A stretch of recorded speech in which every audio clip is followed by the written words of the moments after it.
Salam saudaraku, selamat pagi. Semoga kita semua dalam keadaan sehat dan penuh sukacita dalam Tuhan. Marilah kita menggunakan waktu sejenak untuk berdoa, membaca, dan merenungkan firman Tuhan sebagai sumber kekuatan, inspirasi, dan motivasi bagi kita hari ini, Sabtu 2 Oktober 2021. Sebelumnya mari kita berdoa. Bapa di sorga, kami bersyukur atas hari yang indah ini, hari yang penuh harapan. Kami akan merenungkan firman-Mu. Kiranya Roh Kudus menerangi hati dan pikiran kami, agar kami sungguh memahami firman-Mu. Dalam nama Tuhan Yesus Kristus kami berdoa. Amin.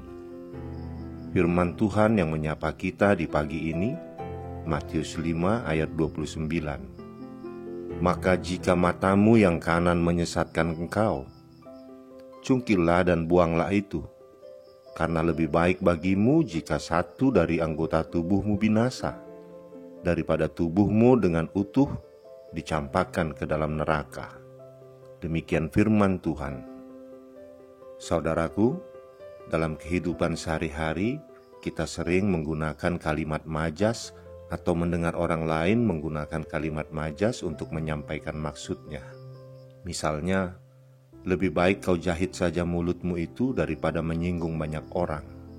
Maksud dari kalimat itu bukanlah untuk benar-benar menjahit mulut, tetapi agar berhati-hati dalam berbicara, supaya tidak menyinggung orang lain. Contoh kalimat majas lainnya, lebih baik miskin daripada kaya, tapi masuk penjara.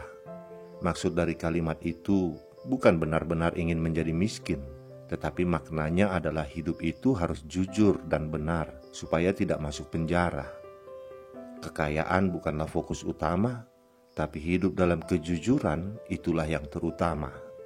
Jadi, maksud Tuhan Yesus dengan kalimat mencungkil dan membuang mata adalah agar kita berhati-hati sekali dalam menggunakan mata, karena ada konsekuensi yang sangat mengerikan, yaitu neraka, bila mata ataupun anggota tubuh lainnya dipakai untuk berbuat dosa. Ancaman hukuman neraka itu begitu mengerikan, sehingga kita harus mengendalikan anggota-anggota tubuh kita. Saudaraku, saat seseorang harus melakukan operasi amandel, sebagian orang menganjurkan jangan terburu-buru untuk melakukan operasi, karena kelenjar amandel sebenarnya salah satu sistem imun tubuh. Membuangnya berarti menghilangkan satu bagian tubuh yang berfungsi melindungi kita dari berbagai penyakit. Lalu mengapa kelenjar amandel harus dibuang melalui operasi? Karena kelenjar amandel yang membengkak itu sudah tidak dapat lagi menjalankan fungsinya. Sebaliknya, jika dibiarkan, malah terus menjadi sumber penyakit. Penderitanya jadi gampang sakit-sakitan. Dengan membuang kelenjar amandel itu melalui operasi, justru akan menyehatkan penderitanya. Berkaitan dengan nas renungan kita ini, Tuhan Yesus ingin tegas memerintahkan agar kita menyingkirkan segala sesuatu yang menyesatkan kita, bahkan sekalipun itu anggota tubuh kita yang berguna dan berharga. Dalam hidup ini, ada begitu banyak hal yang tampaknya berguna dan berharga. Tapi kalau kita mau jujur, ada banyak hal yang berguna dan berharga itu yang justru membawa kita ke dalam dosa.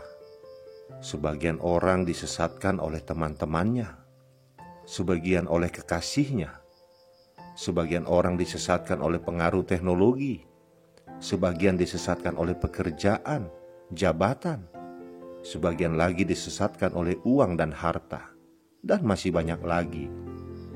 Kalau kita tahu dan menyadari apa saja yang menyesatkan dan membinasakan hidup, bukankah kita harusnya menyingkirkan, mencungkil, dan membuang semuanya itu?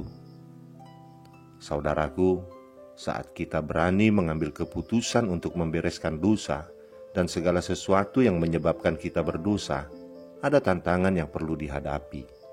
Mungkin juga kekhawatiran dan ketakutan, serta rasa kehilangan. Namun percayalah, setelah itu kita akan sembuh. Dalam hal ini kita bisa menggunakan peribahasa, berakit-rakit ke hulu, berenang-renang ke tepian. Bersakit-sakit dahulu, bersenang-senang kemudian. Lebih baik sekarang kita merasakan kehilangan sedikit karena harus membereskan dosa dan menyingkirkan segala sesuatu yang menyesatkan hidup kita. Tetapi nantinya akan menerima banyak, yaitu hal-hal yang akan membuat kita lebih sehat secara rohani, dapat bertumbuh dan berbuah bagi Kristus. Amin. Kita berdoa. Bapa di sorga, Engkau tidak menginginkan dosa dan pelanggaran kami menghambat kami untuk memasuki kerajaan-Mu. Anak-Mu Tuhan Yesus Kristus mengingatkan kami, jika salah satu bagian dari tubuh kami membuat kami berdosa, adalah lebih baik kami menyingkirkannya daripada kami tidak memasuki kerajaan-Mu.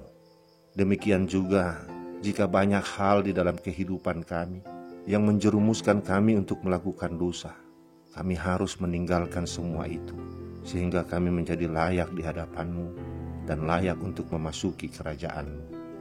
Kami mau meninggalkan segala dosa kesalahan kami, dan kami juga mau menyingkirkan segala sumber-sumber dosa dalam kehidupan kami. Tolong kami Bapa untuk melakukan itu semua.